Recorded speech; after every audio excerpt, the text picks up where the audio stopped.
el texto que ha venido vez tras vez a mi corazón es el texto de vosotros pensasteis mal sobre mí. Y es obvio, cuando José está diciendo esto, tiene enfrente a sus hermanos que le fabricaron 7 trampas especiales.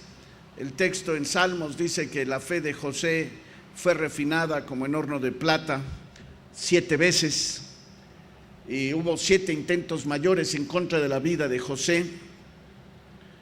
Sin embargo, lo que podemos ver en medio de todo eso es que la voluntad, el deseo, el propósito de sus hermanos era el mal de José.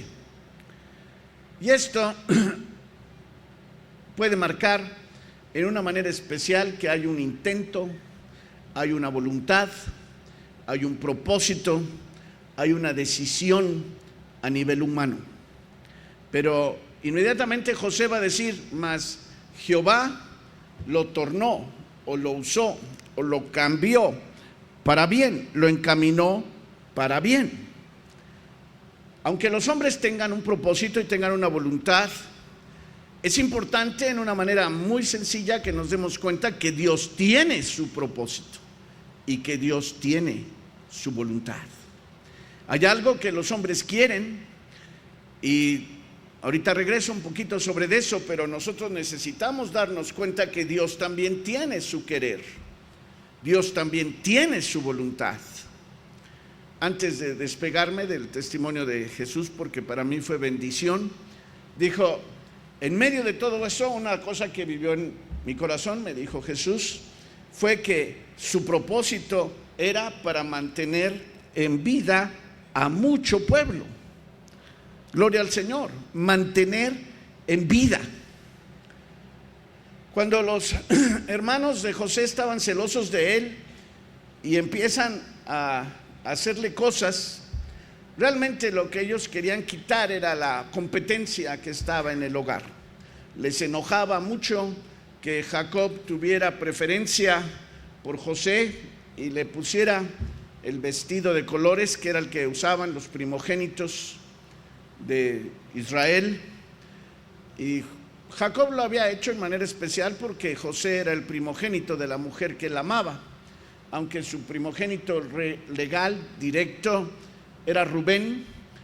La mujer que amaba, que era Raquel, el primer hijo que tuvo fue José. Y evidentemente en el corazón de Jacob había todo el propósito de que José fuera el primogénito y con ello tuviera los derechos básicos que correspondían a la primogenitura. Sin embargo, eso enceló tremendamente a los hermanos y trataron de desaparecer a José al máximo. Trataron de matarlo, eso es lo que dice la Escritura, pero uno de los hermanos intervino y paró la situación y no dejó que lo mataran. Entonces lo vendieron, lo desaparecieron, lo mandaron lejos y la historia continuó. Pasó el tiempo, José fue encumbrado y llegó el día que tiene la autoridad. Los hermanos se tuvieron que reencontrar con él y nunca pensaron que José iba a estar en otra posición. Y eso es importante para ti como persona. Cuando tú estás en algunas situaciones en tu corazón en referencia a otras personas, ten mucho cuidado, porque realmente no sabes específicamente qué es lo que Dios depare o muestre para el futuro. Una lección que mi padre natural me dio de San Pueblo, me dijo: Moisésito, siempre en tu vida ten mucho cuidado, porque la vida es como una rueda de la fortuna. Hay veces que estamos muy arriba, pero hay veces que estamos hasta abajo. Y la vida gira. El hecho de que estés arriba no quiere decir que siempre vas a estar arriba. Y el hecho que estés abajo no quiere decir que siempre estés abajo. Y hay más que pudiera decirte de esa frase que Dios ha dejado en mi corazón. El hermano Roberto, en una de sus definiciones de sabiduría, dice: sabiduría es conocer los ciclos de Dios. La gente, cuando medita y pone atención en Dios, en su escritura y en la vida en sí misma, se va a dar cuenta que hay cosas en la vida que parecen ser un círculo, son cíclicas, se repiten, a veces mayor, a veces menor, y uno debe de aprender cuáles son los ciclos de Dios. Así es que lo que pasó con los hermanos de José, en un momento dado tuvieron a aquel muchachito en sus manos, hicieron lo que quisieron con él, pero llegó el día en que ese jovencito estaba arriba y podía hacer con ellos lo que él quisiera, y tuvieron miedo, El momento cuando se encontraron, lo que les protegía es que allí estaba su padre. Jacob detuvo los intentos que pudieran haber habido entre todos ellos, además de que José tenía un cariño y un respeto por la autoridad paternal enorme. José es uno de los tipos más claros en toda la Biblia del Señor Jesucristo. Así es que José no hizo nada, pero cuando se murió Jacob, los hermanos pensaron, ahora se va a vengar de lo que nos hicieron. Y también es importante que sepas, San Pablo dice específicamente, no hay tiempo que no se llegue ni plazo que no se cumpla. Y debes de tener cuidado, no toda la vida es igual. Así es que llegó el momento en que todos los hermanos estaban enfrente de José y tuvieron una situación de temor tremendo en su corazón. Y le dijeron, acuérdate que nuestro padre dijo, y empezaron a tratar de asegurarse de que José no iba a hacer nada de ellos. Pero José les miró y directamente les dijo, lo que vosotros hicisteis, lo intentasteis para mi mal.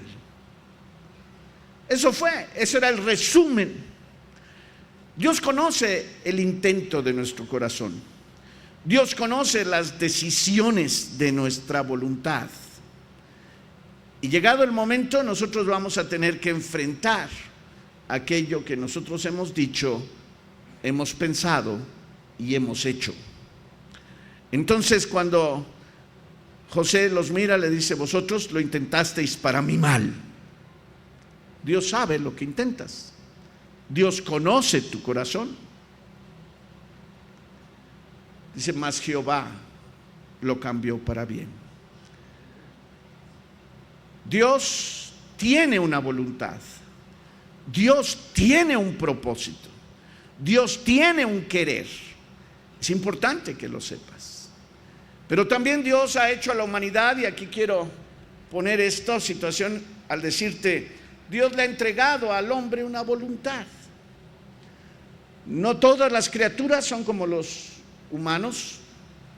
Dios podía habernos hecho con un cuerpo perfecto y con un montón de características como la que tenemos, pero podía haber suprimido un circuito que hace al hombre completamente diferente a muchas criaturas. Y en ese circuito está una palabra que dice albedrío, la capacidad para elegir, la capacidad para escoger, la capacidad para decidir.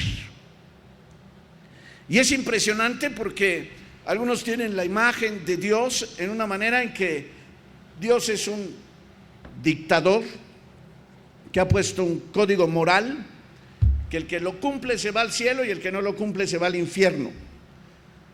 Yo digo que eso es una manera muy simplista de ver la vida. Dios no ha hecho eso.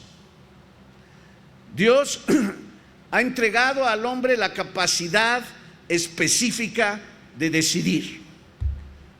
Alguna vez estaba predicando sobre otro tema y les dije, hermanos, yo estoy muy profundamente agradecido de que, a pesar de algunas cosas que hay en mí que no me gustan de mí mismo, pues yo estoy muy contento de que nací y de que soy humano. Y algunos me miraron un poquito con sospecha y les dije, yo doy gracias a Dios de que no soy perro, de que no soy chango. Y algunos dirán, hermano, pero si los perros son mejor que muchos humanos.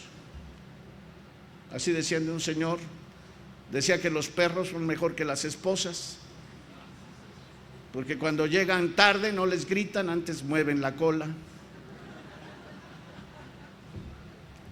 Y les digo más cosas, pero no, me desvío del tema. Algunos pueden pensar que los perros son mejor que las esposas, pero la verdad de las cosas es que yo estoy muy contento de no ser perro, y no que tenga yo problema con los perros. El asunto es que los únicos que tienen la oportunidad de ser transformados para un día llegar a ser en la semejanza de Dios son los humanos. Quizás pertenezcas a la Sociedad Protectora de Animales, pero en ninguno de los otros seres va a haber la posibilidad de que por la obra de Dios ellos puedan ser cambiados y ser semejantes al Señor. El hecho de que seamos humanos nos da la capacidad y la posibilidad de creer en Cristo Jesús. El creer en el Señor Jesucristo nos da el privilegio único de ser hijos de Dios. El ser hijos de Dios nos da la capacidad específica de ser entrenados, transformados para que nosotros se manifiesten las características divinas y para que un día estemos sentados a su diestra en su trono celestial por toda la eternidad. Ningún otro ser va a tener ese llamamiento o tiene esa posibilidad. Entonces, una de las cosas que primero nosotros debemos de notar específicamente es que Dios tiene su voluntad. Por algún momento, haciendo abstracción de otras cosas, le vamos a llamar soberanía. Hemos de darnos cuenta que eso nos pone en una responsabilidad. La gente oscila en su posición en cuanto a el hecho de tener voluntad. Hay gente extremista, los maometanos, los musulmanes. Ellos son gente que en su fe tienen una posición específica en la cual todo lo asignan al destino. Ellos dicen: lo que está escrito, está escrito. Lo que va a suceder, va a suceder. Y nada ni nadie lo puede cambiar. Sin embargo, no es lo que los cristianos creemos. Dios le ha entregado al hombre unas palabras que a muchos jóvenes no les gustan. Son estas: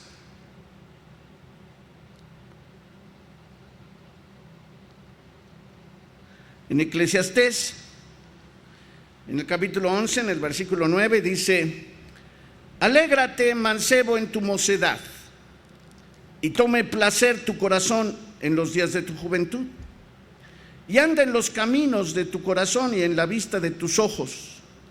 Qué interesante. En otras palabras, el predicador en Eclesiastés le está diciendo específicamente a los jóvenes: haz lo que te dé la gana, haz lo que te guste, alégrate, toma placer, anda en tus caminos, en lo que tú quieres, en tus maneras, en lo que a ti te parece, y anda en la vista de tus ojos. Eso fue lo que hizo Eva. Anduvo en la vista de sus ojos. Ella miró y consideró el fruto que había en el árbol, le pareció que era bueno para comer, decidió y comió.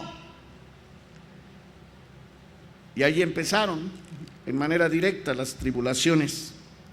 Pero el versículo 9 va a decir: mas sabe que sobre todas estas cosas te traerá Dios a juicio.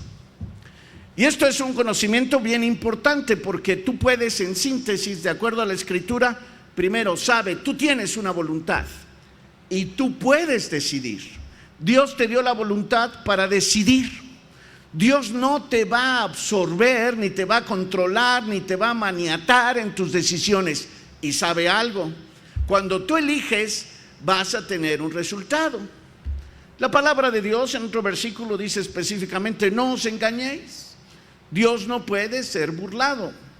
Todo lo que el hombre sembrare, eso también segará. Todo lo que sembrares, todo lo que pusieres, va a dar un resultado a tu vida. Y Dios te va a traer a juicio sobre cada una de las cosas que tú quisiste hacer. Y esa parte no nos gusta. He encontrado diferentes gentes, en especial algunas hermanas,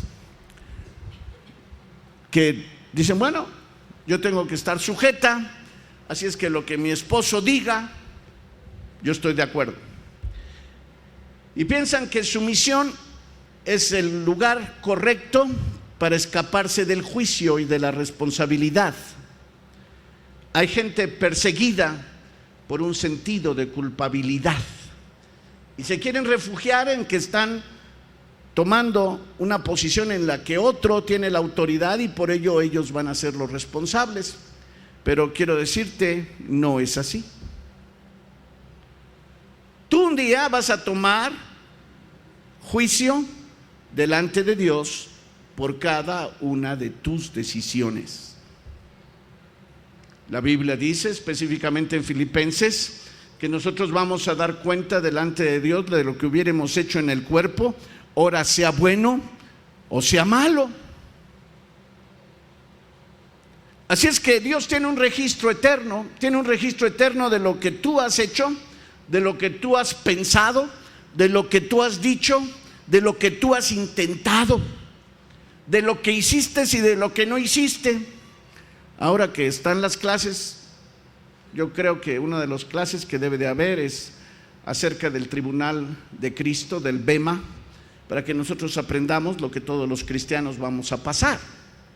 Porque hay una cosa más, la gente primero no se da cuenta de la enorme capacidad que Dios nos dio al entregarnos un albedrío, pero segundo piensan que lo pueden ejercer y mover como ellos quieran y nada va a pasar. Y lo terrible del asunto es que todos pensamos que lo que nosotros pensamos y decimos y sentimos y consideramos, eso es lo correcto. Pero cuando estamos en esa dirección resulta que nos encontramos con que no acaba de salir de nosotros y otra gente que esté inmediata a nosotros piensa diferente. Eso produce fricción y a la larga antagonismo. Pero lo más difícil de todo es cuando nos damos cuenta que nosotros queremos algo diferente a Dios. Yo recuerdo una hermana que me dijo, mire hermano, estaba yo hablando con ella y me dijo, usted sabe, y ya me dijo cosas y yo sé que usted sabe tal y cual cosa. Y se me quedó viendo y me dijo, y le quiero pedir algo. Le dije, dígame.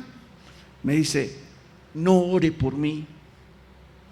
Y le digo, ¿no quiere que ore por usted? Me dice, no, porque lo que quiero hacer, lo quiero hacer y me gusta hacerlo.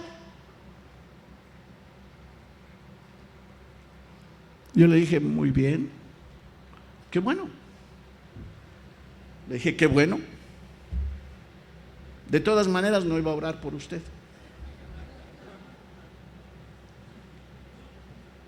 Yo sé que algunos son muy curiosos. Me acuerdo aquí en el patio hubo una convención, vino una persona de un lugar que ya no voy a decir su nombre, un hombre muy alto, muy fuerte, así gorilón, por decirlo en alguna manera, y en esa convención se hizo buffet aquí en el patio, pusieron un montón de verduras y un montón de fruta y no sé de cuántas cosas. Y aquel hombre que estaba inmenso agarró su plato y fue y lo llenó, hizo un plato enorme de comida, no sé cómo le hizo para acomodar tanta comida en el plato. Y cuando se sentó a orar, él venía con su pastor, un americano. El pastor le dijo, pues ora. Y entonces aquel buen hermano se pone y dice, Dios, te doy gracias por la comida. Eres tan bueno que nos das mucho de comer.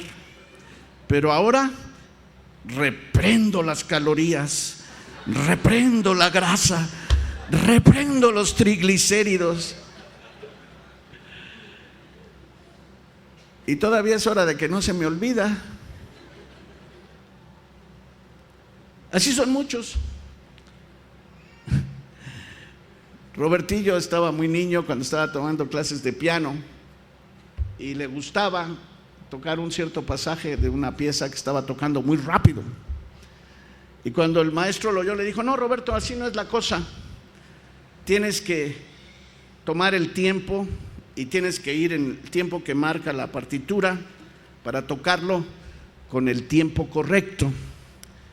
Y Robertito se volteó y le dijo: ay, maestro, pero es que no sé qué pasa, pero cuando llego allí como que tengo ganas de que lo toco rápido.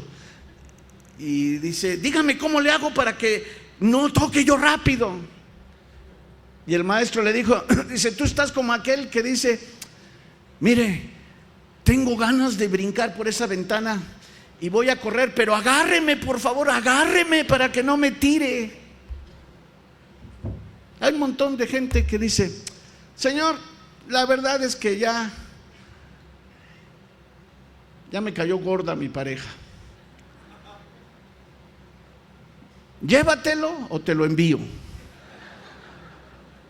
Deténme de hacer un asesinato, Señor, por favor.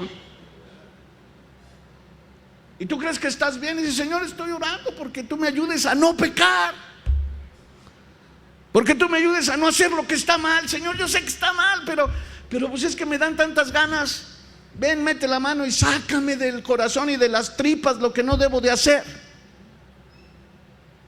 Y después de que oras esas oraciones te sientes santificado, casi te sientes con alas, volando, y te crees súper espiritual. Dices: hermano, es que no quiero. Le digo: ¿no quieres qué? No me olvido del maestro diciéndole: Roberto, tú quieres correr y sabes que ahí está el precipicio y vienes a decirme: vengo corriendo, voy corriendo, quiero seguir corriendo, pero agárreme porque si no me mato. Yo sé que cuando te lo estoy diciendo así dices: pues Roberto está loco. Pues tú también. ¿Por qué? Porque Dios nos ha dado una capacidad, nos ha dado una habilidad. Nosotros tenemos la capacidad de decidir, y un día vas a responder por tus decisiones, quieras que no. Y lo que estás oyendo ahorita es muy elemental, pero es la base específica del ejercicio de la vida de autoridad y de libertad espiritual. La Biblia dice allí en Deuteronomio capítulo 8,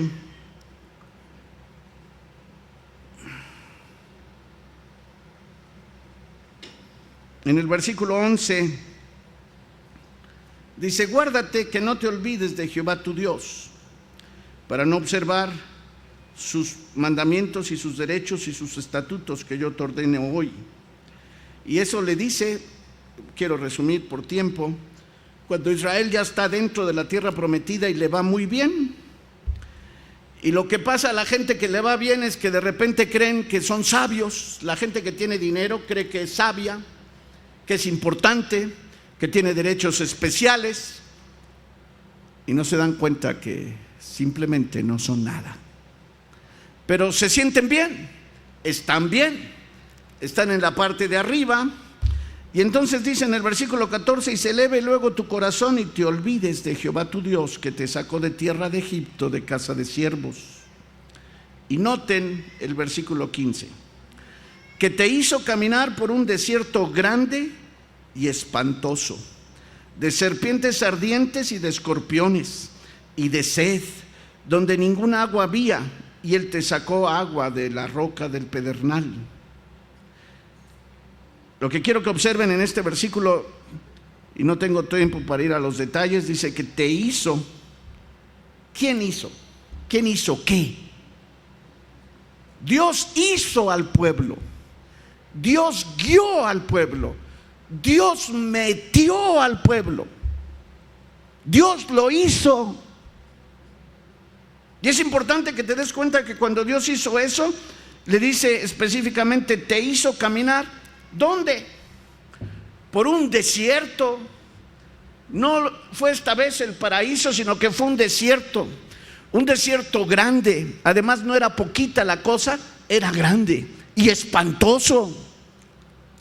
Y entonces dice: de serpientes ardientes y de escorpiones, tipo del diablo, y de sed, la angustia de la necesidad humana, donde ninguna agua había, no había posibilidad de ser suplido.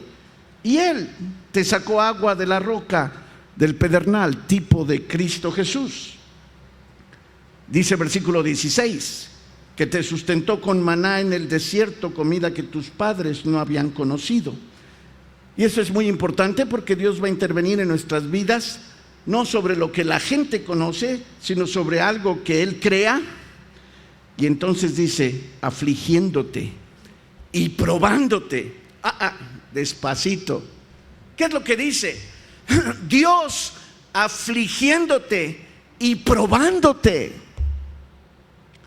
Lo que dice Isaías 53 en uno de sus pasajes, dice, con todo eso, Jehová quiso quebrantarle, sujetándole a padecimiento.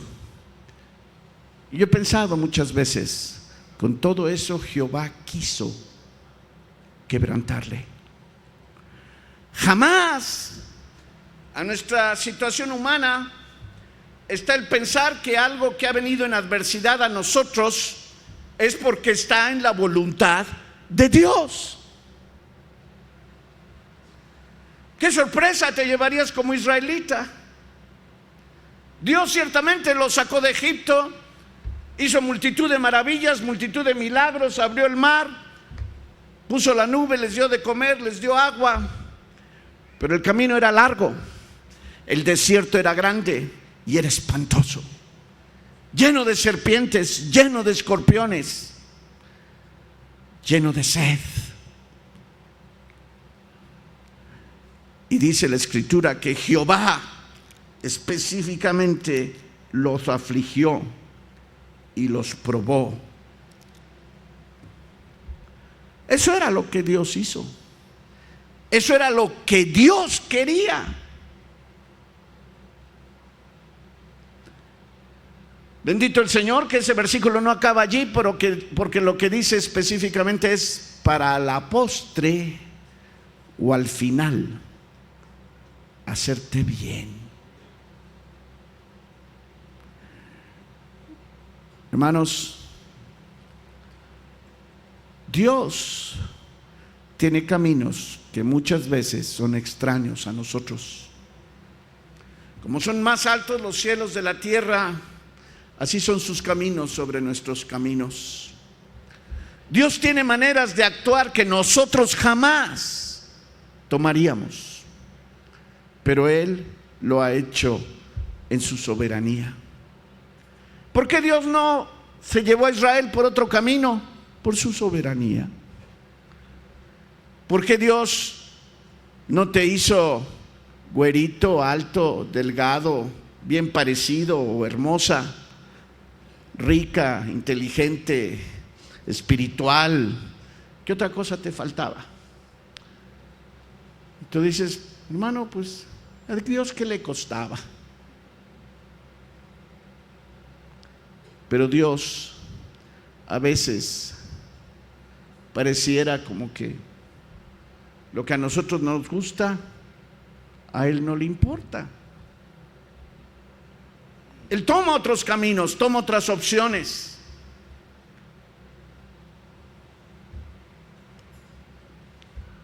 Realmente, en este día, yo quiero dejar en tu corazón algo importante. Romanos capítulo 12,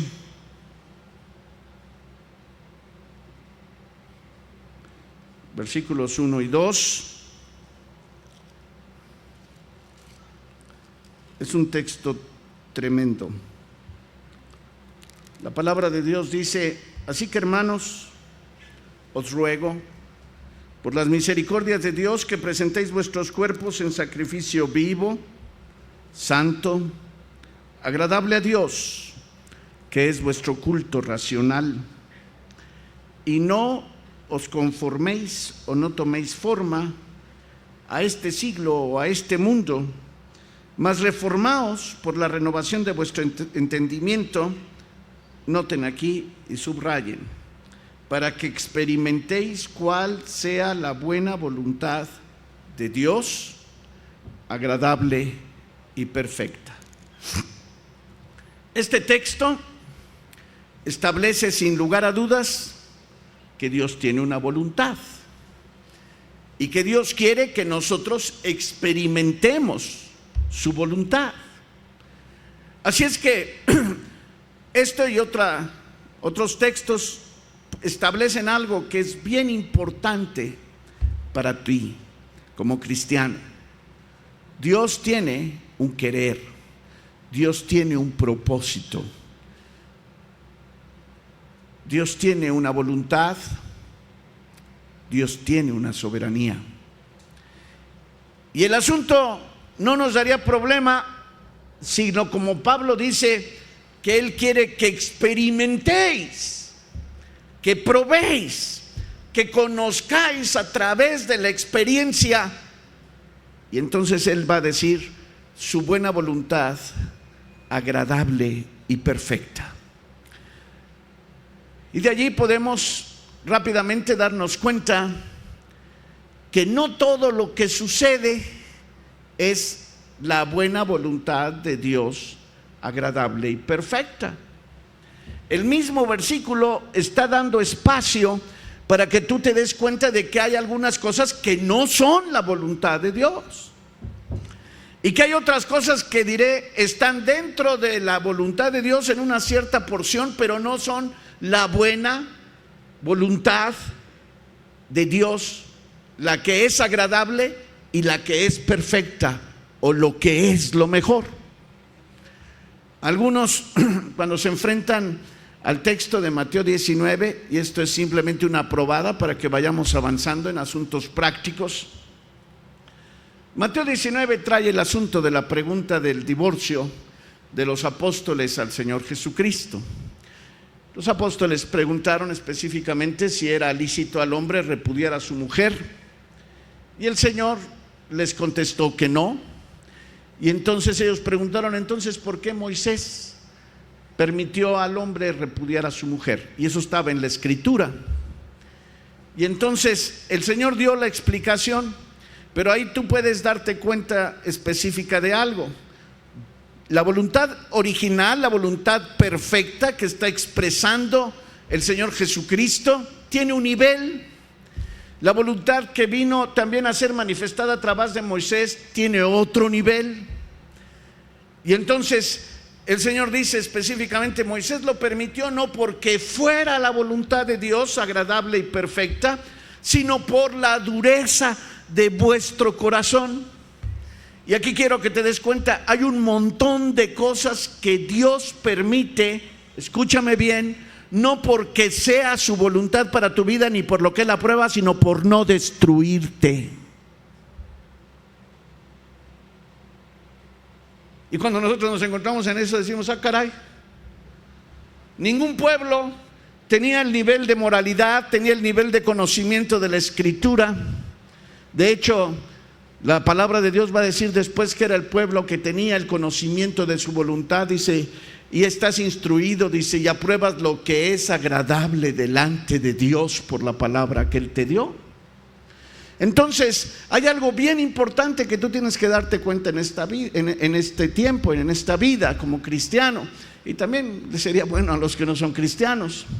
Dios tiene una voluntad, Dios tiene un propósito, Dios tiene un plan, Dios tiene una soberanía, pero no todo lo que sucede en este tiempo, en tu vida, en tu familia, en tu iglesia, en tu nación y en la humanidad, no quiere decir que todo lo que sucede, eso es lo que Dios quiere.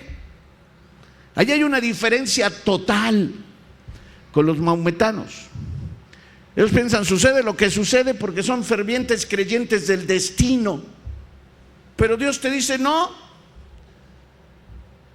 El Señor va a volver a referirse en el asunto del divorcio, dice, más al principio no fue así, dice, al principio Dios, hombre y hembra, los creó. El Señor hizo otra vez referencia a una voluntad original, preciosa y perfecta que Dios hace.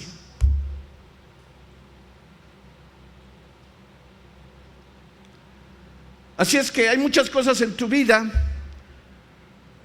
que, como han aplicado a Mateo 19, están transcurriendo en la voluntad permisiva de Dios. Dios permitió el divorcio para esa gente porque tenían un corazón de tal manera que si no lo hubiera permitido, el daño hubiera sido más profundo. hubiera sido mayor. El Señor no, en Moisés no, en ese pasaje les dio la mejor opción, sino les dio aquella opción que producía el menor daño posible. Cuando el apóstol va a escribir a los cristianos, les dice: Dios no tiene su venida por tardanza, sino que es paciente para con algunos, no queriendo que ninguno perezca, sino que todos procedan al arrepentimiento. ¿Sabes por qué haces un montón de barbaridades y decisiones erróneas y no te cae un rayo y te parte? Te lo voy a decir. Porque en su paciencia Dios está esperando que te des cuenta y te arrepientas.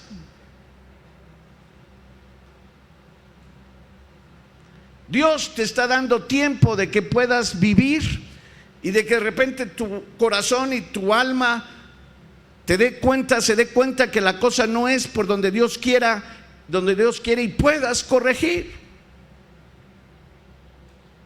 Y yo bendigo al Señor, hermanos, de que Dios en una de las escrituras dice paciencia, en otra dice benigno. Su benignidad, dice, nos guía a arrepentimiento. Yo quiero que sepas que Dios te está dando tiempo, Dios te está teniendo paciencia, y Dios te está dando espacio para que tú puedas conocer su voluntad, y cuando tú puedas conocer su voluntad puedas corregir la dirección de donde tú vas. Así es que en este texto dice que Dios tiene una voluntad agradable y perfecta, y es bueno para tu conocimiento, y vamos a empezar a elaborar muchas más cosas en varios versículos sobre la situación de la voluntad de Dios, que te des cuenta, Dios tiene una voluntad. Creo en ese que está allí, en ese cuadrito, están 4 manifestaciones diferentes de la voluntad de Dios: su voluntad creativa, su voluntad moral, su voluntad específica y su voluntad última. Realmente son facetas diferentes de lo que Dios quiere. Hay algo importante para ti en este momento. Dios tiene una voluntad específica para ti. Dios me recordó un canto que enseñó nuestro amado hermano Daniel, que siempre ha causado sonrisa en mi corazón, a la vez de que siento un vacío cuando lo canto. Un día él vino de una manera muy sencilla y empezó a cantar: ya no soy mío, ya comprado yo soy por la sangre de Cristo. Sigue cantando. Yo te puedo preguntar, ¿tú qué piensas de ti? ¿Eres tuyo o no eres de ti mismo? ¿Eres propietario de ti? Hay algo que en medida que vayamos entrando te vas a dar cuenta. La humanidad pelea terriblemente y tremendamente porque yo quiero, porque yo pienso, porque yo decidí, y nadie te puede decir nada.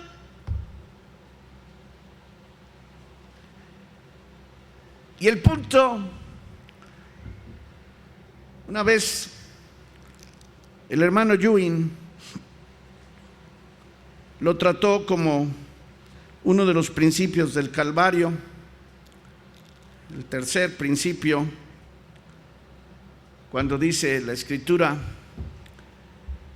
empero él rociará muchas gentes, los reyes cerrarán sobre él sus bocas, porque verán lo que nunca les fue contado y entenderán lo que jamás habían oído. Ese es el principio de la soberanía divina en cuanto a la cruz del Calvario. Yo sé que todo el mundo piensa que el Señor Jesucristo fue llevado a la cruz y fue muerto, porque los soldados lo cargaron, lo amarraron, lo golpearon, lo llevaron, etcétera, etcétera. Pero lo que la Biblia dice es que Jesucristo fue entregado por el predeterminado consejo de Dios. La cruz era algo que Dios había establecido para el Señor Jesús. No fue algo que los hombres decidieron, no fue algo que se presentó con el devenir de las situaciones, con los conflictos sociales y las luchas religiosas, sino fue algo que Dios había predeterminado y había establecido en su consejo y había operado en su soberanía para que eso sucediera. Y lo que dice en este versículo es que los reyes cerrarán sobre él sus bocas. Los reyes, dice el hermano Roberto, son los representantes de la autoridad máxima humana. ¿Sabes qué cosa llevó a la cruz al Señor Jesucristo? Lo acusaron enfrente de todos y le dijeron: él dijo que era rey. Y Pilatos vino y le preguntó y le dijo: ¿eres tú rey? Y si uno sigue el relato, se da uno cuenta específicamente que lo llevaron a la cruz porque ellos no podían aceptar que él era el rey. ¿Y quieres que te diga? El conflicto sigue siendo el mismo, porque cada uno de los humanos es rey sobre de sí mismo. Y tú no quieres aceptar lo que Dios dice, como Dios lo dice, cuando Dios lo dice y en la manera que Dios dice. Al contrario, tú eres rey para ti mismo. Los acontecimientos, las cosas, las gentes, las situaciones tienen que ser como tú dices.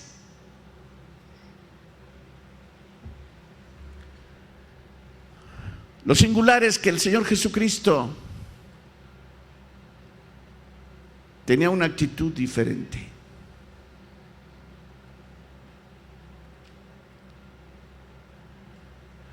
Sin embargo, en el fondo, aunque lo amarraron, lo golpearon, lo clavaron, lo hirieron, la verdad de las cosas es que ese nazareno era el rey.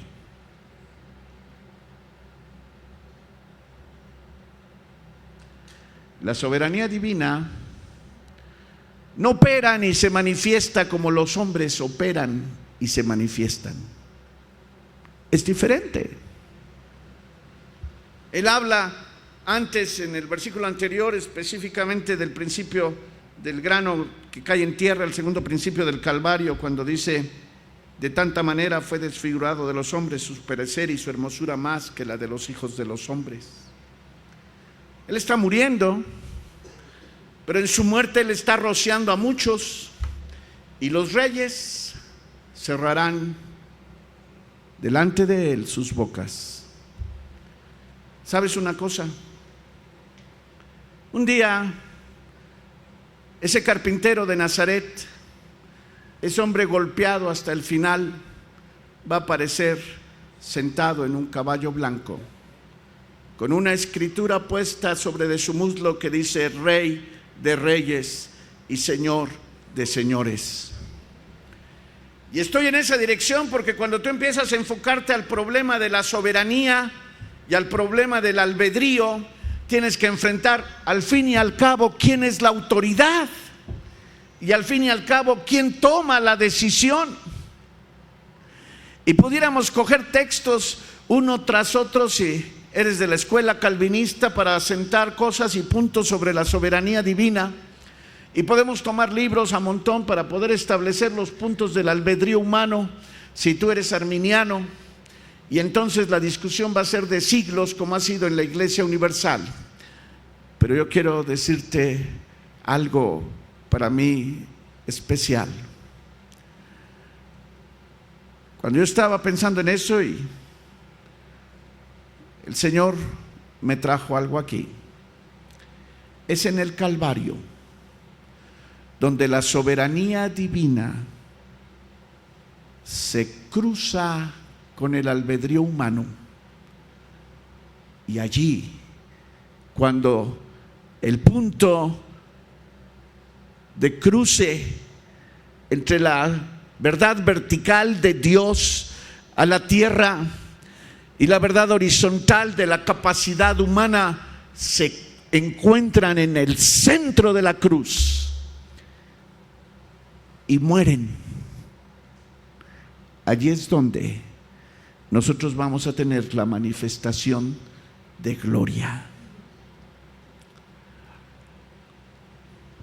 El texto en Romanos dice específicamente: presentad vuestros cuerpos en sacrificio vivo, santo, agradable a Dios, lo cual es vuestro culto racional.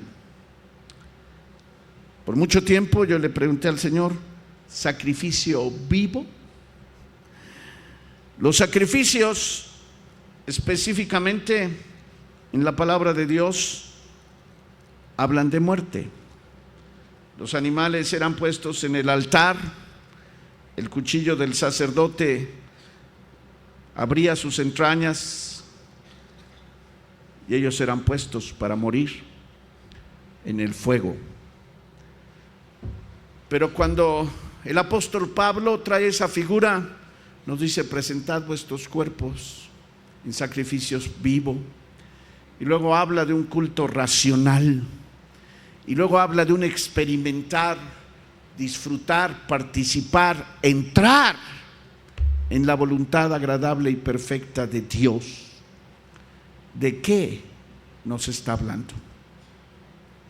Hay algo importante. Dios te ha entregado una voluntad, es bueno que lo sepas, pero te quiere llevar a un lugar, el lugar donde la voluntad tuya hacen una cruz con la voluntad divina, y donde tú te rindes y oras como Jesucristo oró en Getsemaní: Padre, no lo que yo quiero, sino lo que tú. Y en el corazón de Cristo estaba bombeando aquel recuerdo en los cielos cuando inició su trato con Dios y le dijo: sacrificios y ofrendas no te agradaron,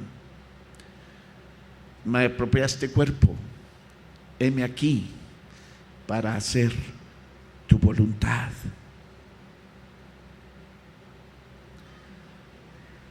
Dios, al darnos voluntad y darnos albedrío, al darnos la capacidad de elegir,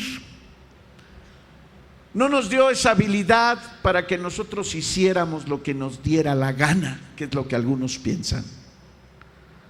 Nos la dio para que en adoración a Él la rindiéramos y fuéramos uno con Él en sus propósitos eternos y en nuestra vida personal. Hay algo más que quiero mencionar en este versículo. Estamos simplemente poniendo el fundamento. Pablo les dice a los hermanos en Roma una cosa bien interesante. Dice: no os conforméis o no toméis la forma de este mundo. Eso es lo que dice. No os conforméis a este siglo, no toméis la forma de este mundo. Y eso es lo que toda la gente piensa.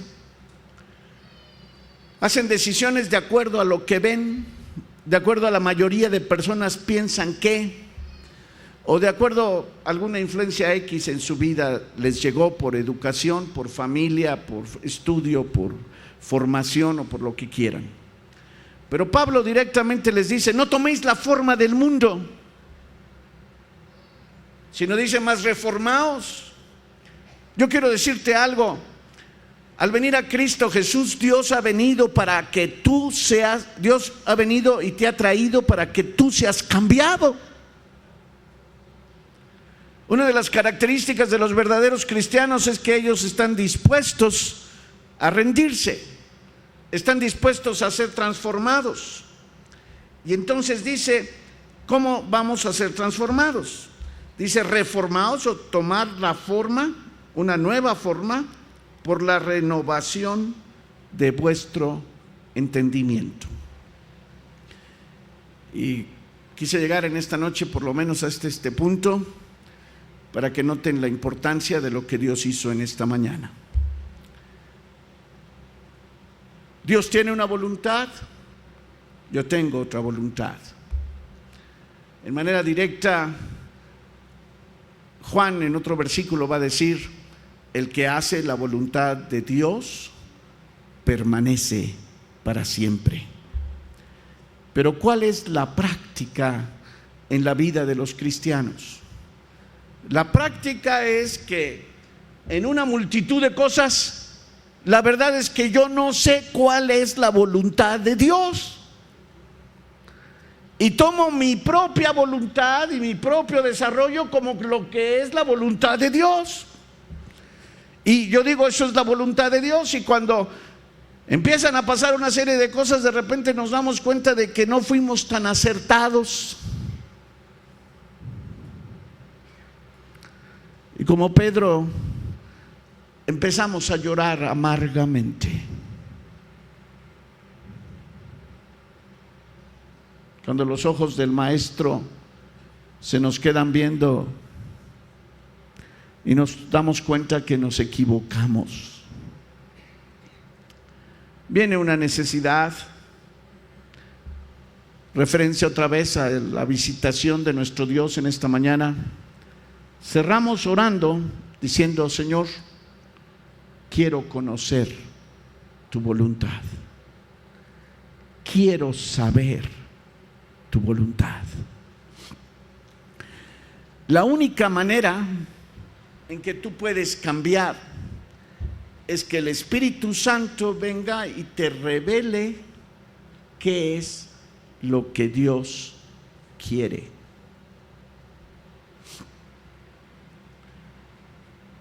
No solo que tú oigas una información. Hay gente dada que toman decisiones, determinaciones, porque concluyen de acuerdo a lo que oyeron que tal y cual debe de ser la voluntad de Dios. Hermano, Pablo dice, reformaos por la renovación de vuestro entendimiento. Si el Espíritu Santo no renueva tu entendimiento, no vas a conocer a Dios ni vas a conocer lo que Dios quiere. Me llamó la atención, estaba mirando una información sobre el metal oro a través de la historia y habla de una serie de guerras que ha producido en la humanidad el oro y diferentes gentes que han sido propietarios de enormes cantidades de oro. Y una de esas personas fue Felipe II, que era rey en España, cuando España prácticamente saqueó América, Perú y México y se llevó todo el oro a España. La cantidad de fortuna amasada en las arcas españolas era tremenda. Pero Felipe II era enormemente católico y tenía un propósito, dos propósitos en su reinado. Uno de ellos era destruir el protestantismo. Y con el oro que llegó de América a España, pagó enormes fortunas para que hicieran guerra. Algunas cruzadas y algunas otras cosas se hicieron para poder aplastar al protestantismo y erradicarlo del Europa. Y aunque llegaban oros en cantidades enormes, hubo un día que el oro se acabó. Felipe II lo consagró a desaparecer los cristianos. Habiendo sido sin lugar a dudas uno de los hombres más ricos que ha existido, cuando murió fue puesto en una caja de madera que no tenía más que un crucifijo de madera, y así fue sepultado. Pero el asunto no es final ahí. España, habiendo tenido una cantidad enorme y siendo la potencia militar y económica mayor de su tiempo, entró en crisis, perdió el dominio. Su armada, que Felipe II la fabricó para pelear en contra de los ingleses, fue derrotada, fue hecho pedazos. España se vino abajo y vino a ser una nación en absoluta miseria.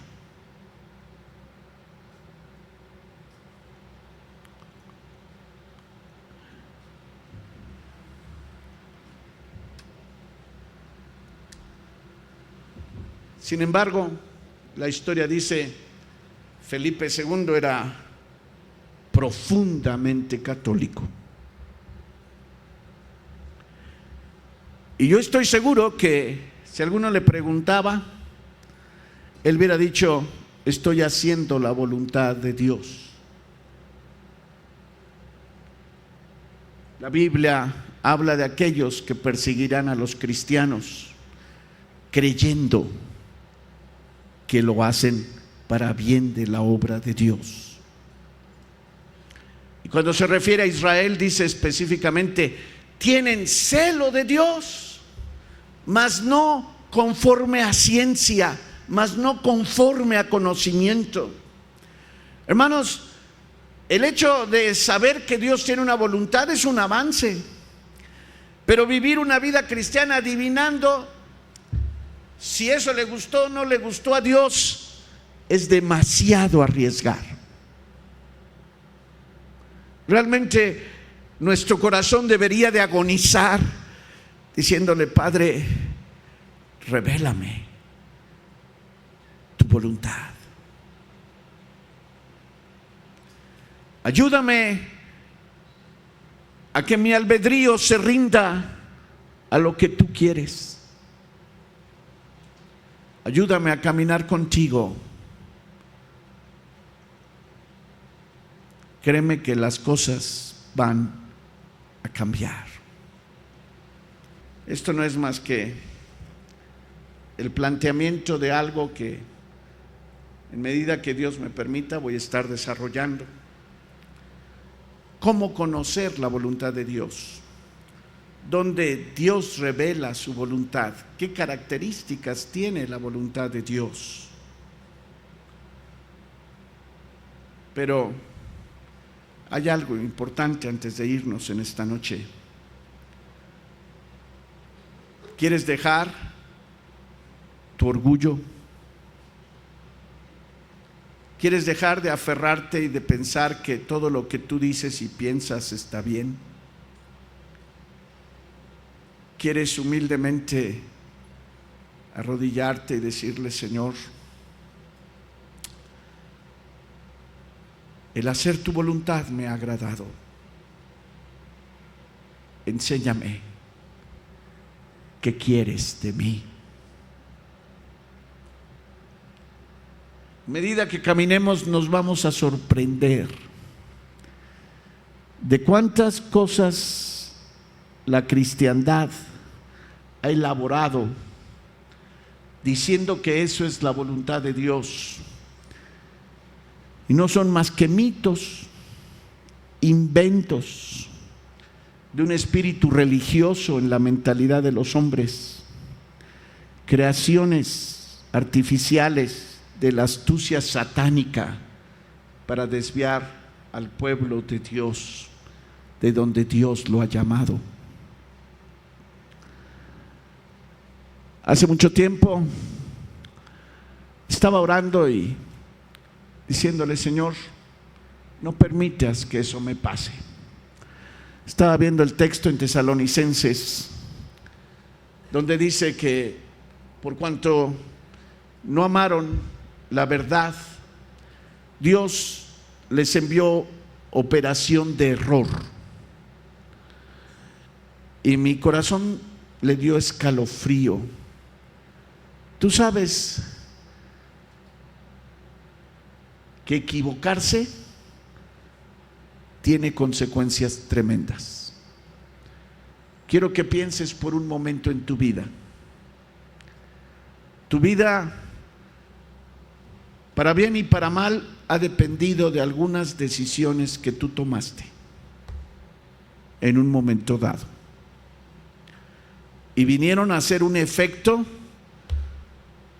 que ahorita tienes las consecuencias muchos años después. A veces yo he pensado y me acuerdo de algunas cosas en que su soberanía envió la visitación del Espíritu Santo a mi vida y pude decidir cosas en la dirección que Él me dio, que todavía disfruto la bendición. Ya vamos a ver que caminar en la voluntad de Dios tiene un fruto. Pero también he recordado días en que me doy cuenta de los terribles errores que cometí.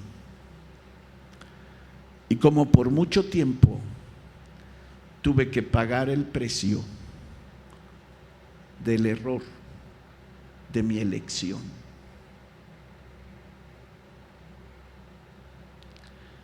Yo sé que en muchos lugares te predican acerca de las enormes capacidades de tu mente, de las tremendas potencias de tus emociones.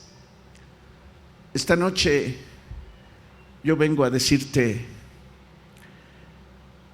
un verdadero discípulo de Cristo tiene que aprender a tratar con el albedrío que Dios le dio. Tú no puedes evadir. Quiero decirles, algunos de ustedes están en crisis por las decisiones que tomaron. Algunos de ustedes han llorado amargamente por las decisiones que tomaron. Y es inútil y torpe que le quieras echar la culpa al diablo o quieras reflejar tu responsabilidad en otros, o quieras decir fue la mala suerte. Hermanos, la Biblia dice: como el ave en su vagar, así la maldición nunca vendrá sin causa. Eso dice Proverbios. Y escúchame bien, si en algún momento dado estás comiendo pan de dolores, te aseguro que mucho ha tenido que ver lo que tú decidiste y lo que tú escogiste.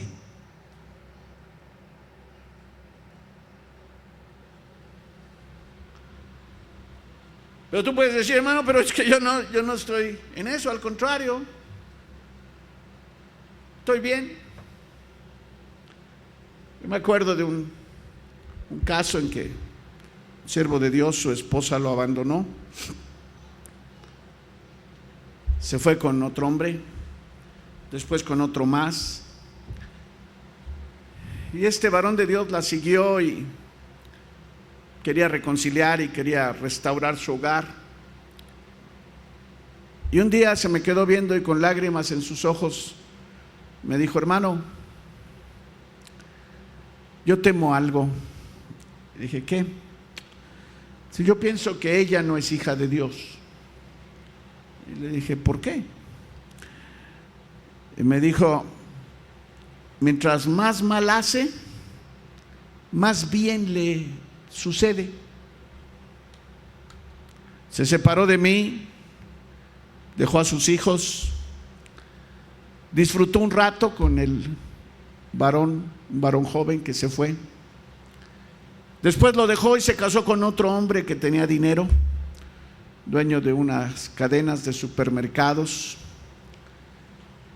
Y mientras estaban juntos por cerrar una tienda de supermercados, vino un asaltante, le dio de balazos al marido de ella, él murió, ella se volvió millonaria y nos retó a mí y a sus hijos diciendo: ¿se dan cuenta cómo Dios a mí me bendice y me prospera? Tengo más que nunca y soy inmensamente rica.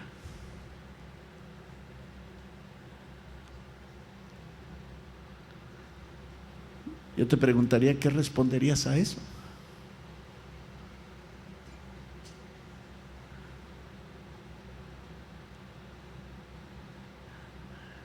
La Biblia dice específicamente: el padre que ama al hijo castiga, me dijo aquel. Era un siervo, es un siervo de Dios. Me dijo: si ella fuera hija, Dios ya la hubiera parado. Y yo no sé si la cosa es así o no es así, pero hubo un momento en que, cuando yo estuve pensando en eso, fui a mis rodillas y llorando le dije: Señor, yo creo que yo soy tu hijo y no soy un bastardo. Por favor, cuando me esté saliendo de tu voluntad, párame. Y todavía no olvido el día que en una cosa muy querida le dije: Señor, me rindo ante ti, entrego mi voluntad. Si quieres, mátame, pero no me dejes como si yo fuera un bastardo. Cuando hablamos de soberanía de Dios, quisiera yo decirles: no tengas la idea que tienen muchos cristianos, que soberanía divina es la palabra técnica para describir a un Dios caprichoso, que de repente se le antoja a unos hacerles bien y a otros hacerles mal, y según su capricho le da, así procede. No te equivoques. Alguien dijo: soberanía divina es la concentración de todos los atributos divinos que Dios mezcla y conecta para tomar una decisión perfecta en cada una de las cosas que Dios hace. Dios no decide como tú. Si vemos la escritura, te vas a dar cuenta que tú decides por lo que a ti se te da tu gana, tu deseo, tu querer, tu voluntad. Pero cuando Dios toma una determinación y toma una decisión, en alguna manera dentro de él, su sabiduría, su conocimiento, su amor, su poder, su paciencia, su divinidad, su santidad, entran, se unen y entonces deciden lo que va a hacer.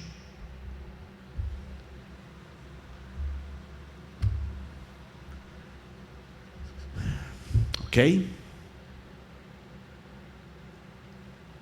Me es tan impresionante saber que yo tengo un Dios que me pudo hacer un muñeco y me pudo hacer como un robot, que me picara un botón y que entonces Moisésito a la izquierda y me picara otro botón y Moisés a la derecha, y que me picara otro botón y Moisés deja de moverse, y que picara otro motor y entonces yo cambiara en mi querer. Y yo podía hacer una maquinita llena de botones donde Dios escribiera lo que Él quiere. Pero Dios no me hizo así. Dios me puso un alma y dentro del alma puso una parte que le llamó voluntad. Y me dijo: Moisés, esto es mi regalo para que tú empieces a actuar como hijo de Dios en una capacidad divina. ¿Por qué nunca los hombres seremos comparables a otros seres? Porque Dios nos dio un albedrío. Y hay algo que necesito cerrar, pero que quiero dejarlo en tu corazón. Hay una diferencia entre Dios y Satanás. Satanás y sus demonios obligan. Dios te da libertad. Sábelo bien. Si tú crees que para algunas cosas Dios va a hacer caer un rayo para detenerte, para nada.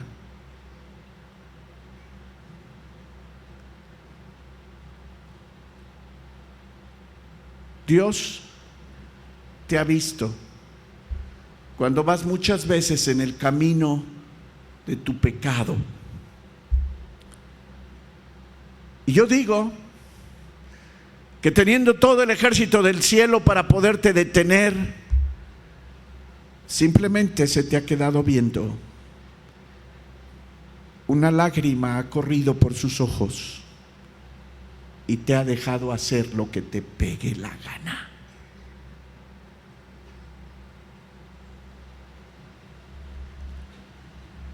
Dios jamás te va a amarrar.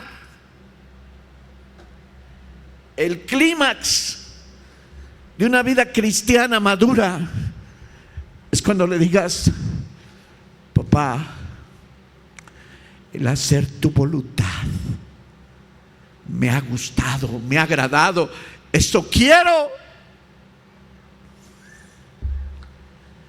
Algún día, creo que me lo han oído testificar, alguien me dijo: ven,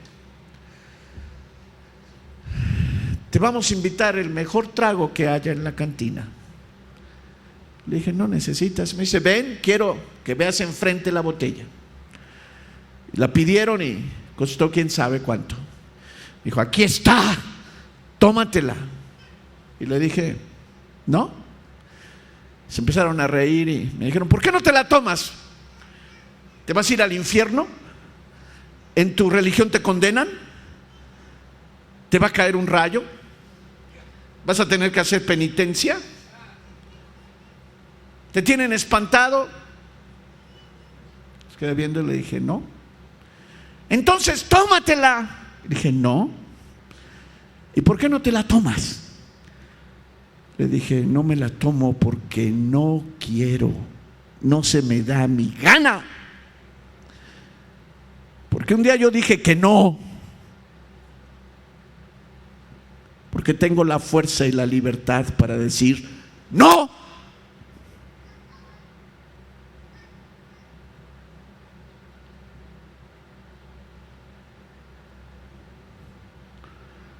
Quiera Dios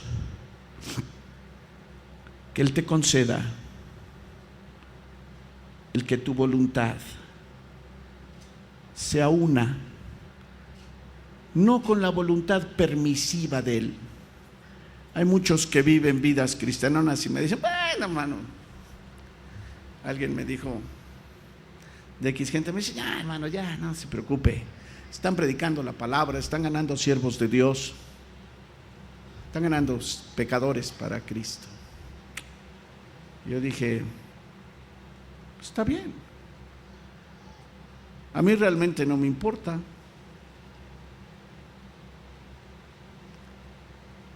Pero algunos creen que con eso ya justificaron todo. Quiero decirte: para nada, hermano. La voluntad agradable y perfecta, exacta, excelente divina es otro nivel. Aunque Dios te deje hacer muchas cosas. Y escúchame bien, Dios quiere que lo experimentes. Alguien me dijo, y todavía lo creo, lo mejor de la vida cristiana es vivirla. No seas un teórico, no seas un crítico, sé un experimentador de la voluntad agradable y perfecta de Dios.